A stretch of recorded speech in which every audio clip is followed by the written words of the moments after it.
சிறு சிறு தவறுகள் செய்யும் குற்றவாளிகள் கைது செய்யப்பட்டு சிறையில் அடைக்கப்பட்டவர்களில் கடந்த ஆண்டு செப்டம்பர் மாதம் வரையில் மட்டும் 292 பேர் கை கால்கள் உடைக்கப்பட்டு சிறையில் அடைக்கப்பட்டிருப்பது தெரியவந்துள்ளது.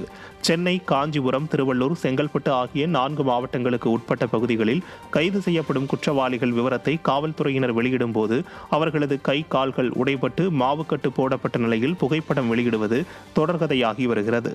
அதிலும் கை கால்கள் உடைக்கப்பட்டு சிறையில் அடைக்கப்பட்ட கைதிகள் சிறு சிறு குற்றங்களில் ஈடுபட்டவர்களாகவும் அரசியல், பொருளாதாரம் போன்ற பின்புலமில்லாத கைதிகளாகவும் இருப்பது தெரியவந்துள்ளது. கொலை, கொள்ளை சம்பவங்களில் தொடர்புடைய குற்றவாளிகளை பிடிக்க முடியாமல் திணறும் விடிய அரசின் காவல்துறையினர் அரசியல் பின்புலமில்லாத கைதிகளை மட்டும் இதுபோன்று சட்டத்துக்கு புறம்பான வகையில் கை கால்களை உடைத்து சிறையில் அடைப்பது வரம்பு மீறிய செயல் என பொதுமக்கள் ஆதங்கம் தெரிவித்துள்ளனர். ராணிப்பேட்டை மாவட்டம் அரக்கோணத்தில் கள்ள துப்பாக்கி வைத்திருந்த திமுக கவுன்சிலர் பிடிபட்டார். மங்கம்மப்பேட்டை பகுதியில் நடைபெற்ற வாகன சோதனையின் போது அந்த வழியாக வந்த முன்னாள் திமுக மாவட்ட மாணவரணி துணை அமைப்பாளரும் திமுக நகரமன்ற உறுப்பினருமான பாபுவிடமிருந்து கள்ள துப்பாக்கி பறிமுதல் செய்யப்பட்டது. பின்னர் நடைபெற்ற விசாரணையில் அவரிடமிருந்து மேலும் ஒரு கள்ள துப்பாக்கி மற்றும் தோட்டாக்கள் பறிமுதல் செய்யப்பட்டன.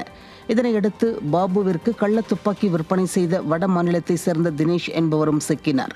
ஸ்டாலின் ஆட்சியில் திமுகவினர் சட்டவிரோத செயல்களில் ஈடுபடுவதாகவும் அதற்கு திமுகவின் பெயர் லைசன்ஸாக இருப்பதாகவும் மக்கள் கண்டனம் தெரிவித்திருக்கின்றனர்.